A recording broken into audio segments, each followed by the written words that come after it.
Lon ignoraba la auténtica razón del viaje previsto para el día siguiente.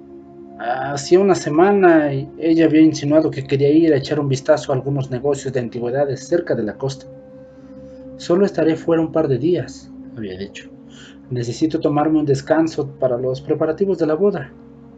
No le gustaba mentirle, pero sabía que no podía decirle la verdad.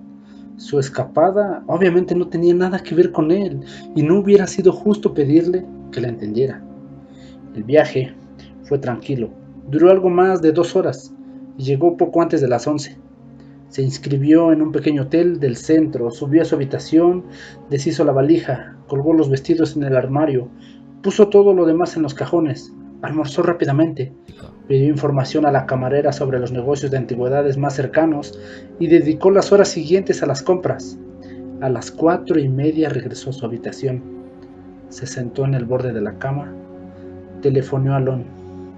Él no tenía mucho tiempo para hablar, pues debía estar en los tribunales a las 4, pero antes de despedirse de ella, le dio el número del hotel y prometió llamarlo al día siguiente. Perfecto, mientras colgaba el auricular. Una conversación de rutina, nada fuera de lo corriente, nada que despertara sospechas.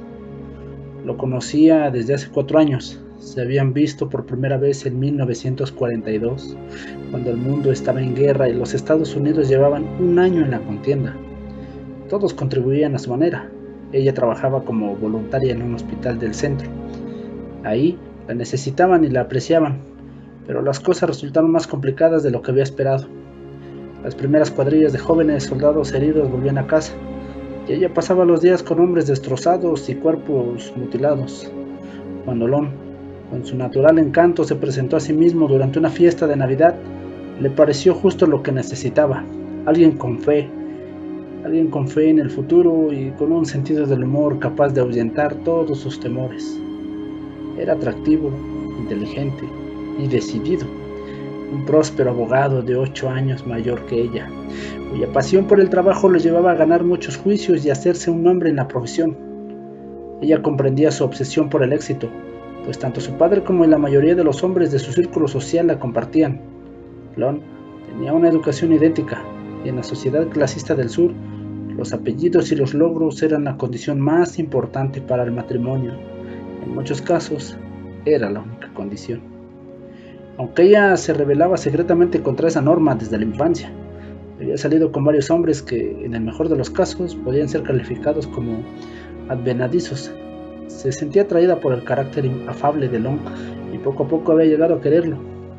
A pesar de las muchas horas que dedicaba al trabajo, era bueno con ella. Era un caballero, maduro y responsable. Y durante los momentos más difíciles de la guerra, cuando ella necesitaba a alguien que la abrazara, Lon nunca le falló. Con él se sintió segura y amada. Por eso había aceptado su propósito de matrimonio. Esos recuerdos le hicieron sentir culpable por estar allí, y comprendió que debería hacer la valija y marcharse de inmediato, antes de que cambiara de idea.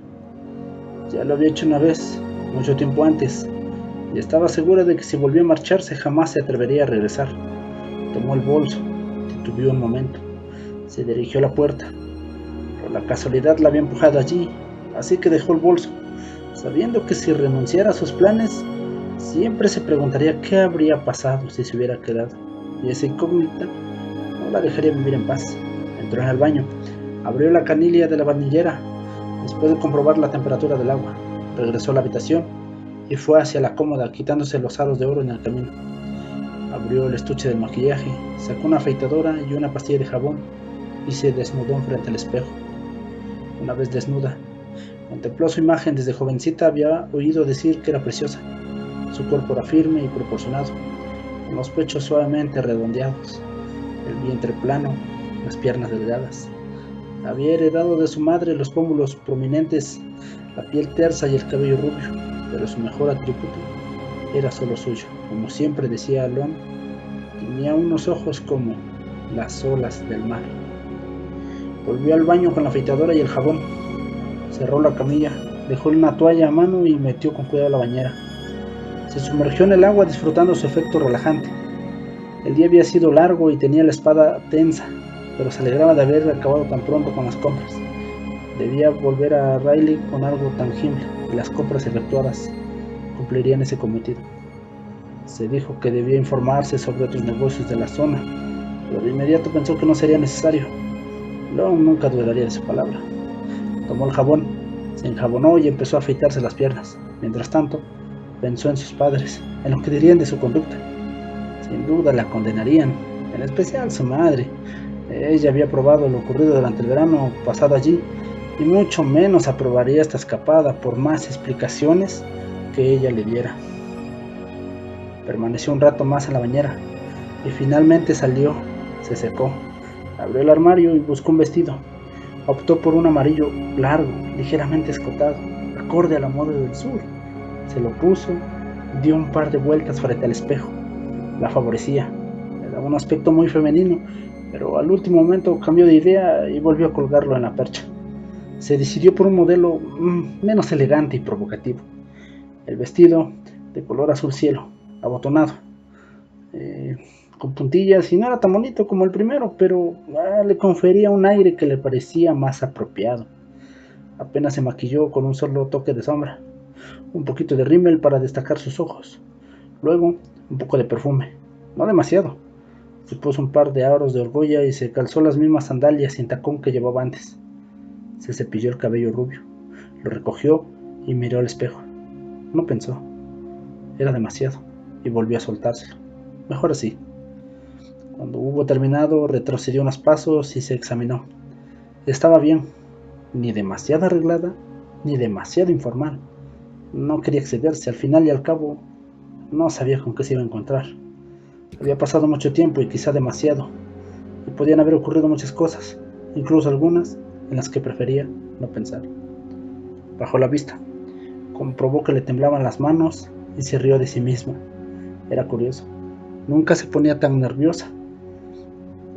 Al igual que Lon, siempre se mostraba como una persona segura. Incluso de pequeña recordaba ocasionalmente esa actitud que le habían causado problemas, sobre todo cuando salía con chicos, porque intimidaba a la mayoría de los jóvenes de su edad. Tomó el bolso, las llaves del coche y finalmente de la habitación la giró en la mano un par de veces, pensando: si has sido capaz de llegar hasta aquí, no te rindas ahora, se decía a sí misma. Se dirigió a la puerta, pero antes de llegar retrocedió. Volvió a sentarse en la cama, miró el reloj. Sabía que debía marcharse pronto. Quería llegar antes de que oscureciera. Necesitaba un poco más de tiempo. ¡Maldita sea!, murmuró. ¿Qué hago aquí? No debía haber venido. No hay ninguna razón. Pero una vez que lo dijo, supo que no era así. Tenía sus motivos. Al menos encontraría la respuesta que buscaba. Revolvió en el bolso hasta que encontró un recorte de un diario doblado. Lo sacó despacio, casi con reverencia, con cuidado de no rasgar el papel. Lo desplegó, lo miró fijamente en unos instantes. Es por esto, dijo, por fin. Esta es la razón. Noah se levantó a las 5 y, fiel a su costumbre, dio un paseo en canoa por el río. Cuando volvió, se puso la ropa de trabajo, calentó unas galletas del día anterior, agregó un par de manzanas y acompañó el desayuno con 2 tazas de café. Trabajó otra vez en la valla, reparando la mayoría de las estacas que lo necesitaban. La temperatura, más de 26 grados, era insólita para la época, y al mediodía estaba tan acalorado y cansado que se alegró de poder tomarse un descanso. Decidió comer a orillas del río porque los salmones estaban saltando. Le gustaba verlos saltar 3 o 4 veces, flotar en el aire antes de desaparecer en el agua salobre. Por alguna razón siempre se alegraba de que el instinto de los peces hubiera permanecido inmutable durante 1000 años, quizás cientos de miles. A veces se preguntaba si los instintos del ser humano habían cambiado en ese tiempo, y siempre llegaba a la conclusión de que no, por lo menos en los aspectos más básicos y primitivos. Le constaba que el hombre siempre había sido agresivo, ansioso por dominar, por controlar el mundo y todo lo que se encontraba en él. Las guerras de Europa y en Japón le daban fe en ello. Dio por concluida la jornada de trabajo, poco después de las 3, y caminó hasta un pequeño cobertizo situado cerca del desembarcadero. Entró, sacó la caña de pescar, un par de cebos y unos cuantos grillos vivos que siempre tenía a la mano. Luego salió al desembarcadero y enganchó el cebo al anzuelo y lanzó el sedal. Siempre que salía a pescar, acababa reflexionando sobre su vida, y esta vez no fue la excepción.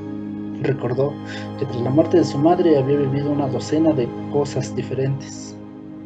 En ese entonces tartamudeaba, y los demás niños se burlaban de él. En consecuencia, comenzó a hablar cada vez menos, hasta que, a la edad de 5 años, se negó rotundamente a hacerlo. Cuando empezó a ir a la escuela, los maestros lo tomaron por retrasado y recomendaron a su padre que lo retiraría de ahí. Sin embargo, su padre decidió tomar cartas en el asunto. Se ocupó de que siguiera asistiendo a clases, y que todas las tardes, al terminar la jornada escolar, lo llevaba al aserradero para que le ayudara a levantar y apilar la madera. Es bueno que pasemos tiempo juntos, decía mientras trabajaban codo a codo, como lo hacíamos mi padre y yo. Durante esas horas su padre le hablaba de pájaros y animales, o le contaba leyendas típicas de Carolina del Norte. Unos meses después, Noah comenzó a hablar otra vez, aunque no muy bien, y su padre decidió enseñarle a leer con libros de poesía. Aprende a leer en voz alta y serás capaz de decir todo lo que se te ocurra. Una vez más, su padre tenía razón, y al cabo de un año, no había dejado de tartamudear, pero continuó yendo al aserradero todos los días, sencillamente porque su padre estaba allí, y porque en las noches leía las obras del Whitman en voz alta mientras su padre se amacaba en la mecedora. Desde entonces, nunca dejaba de leer poesía. Cuando fue algo mayor, pasaba la mayoría de los fines de semana y las vacaciones a solas. Exploró en su primera canoa remontando el río, y 30 kilómetros más arriba es cuando le fue imposible seguir. Recorrió andando el kilómetro que quedaba hasta la costa. Acampar y explorar se convirtieron en su pasión, y pasaba horas en el bosque sentado a la sombra de un roble, silbando y tocando guitarra para público. Su público eran castores, gansos y garnazas salvajes. Los poetas sabían que la soledad de la naturaleza, lejos de la gente y los objetos creados por el hombre, era buena para el alma, y Noah siempre se había identificado con los poetas. Aunque era de temperamento tranquilo, su larga experiencia cargando pesos en el aserradero le ayudó a destacarse en los deportes, y sus logros deportivos le dieron la popularidad. Disfrutaba con los partidos de fútbol y las competiciones de atletismo, pero, aunque la mayoría de sus compañeros de equipo pasaban juntos también el tiempo libre, Noah rara vez se reunía con ellos, y algunos de sus amigos lo consideraban algo arrogante, pero la mayoría de las veces simplemente pensaba que era más maduro que sus contemporáneos. Tuvo algunos escarceos amorosos en el instituto, pero ninguna chica dejó huella en él, salvo una, y esa llegó después de la graduación. Ali, su Ali. Recordó que después del festival había hablado con Ali y con Finn, su amigo, que había reído de él. Luego le hizo 2 predicciones. La primera, que se enamorarían, y la segunda, que la relación no prosperaría. Percibió un ligero tirón en el sedán y decidió que se tratara de un salmonete, pero el movimiento cesó, y tras enrollar el sedán y comprobar que el cebo seguía ahí, se volvió a lanzar. Las 2 predicciones de Finn resultaron acertadas. La mayoría de las veces Ali tenía que mentir a sus padres para verlo, no porque Noah no les cayera bien, sino porque procedía de otra clase social. Era demasiado pobre y no querían que su hija se tomara en serio con un chico como él. Me da igual lo que piensen mis padres, te quiero y siempre te querré, aseguraba Ali. Encontraremos la forma de estar juntos. Pero al final simplemente no pudieron. A principios de septiembre acababa la cosecha de tabaco. Ella no tuvo más que remedio de volver con su familia. Solo ha terminado el verano, Ali. Nuestra relación no. Eso había dicho Noah la mañana en que ella se marchó. Nunca terminará.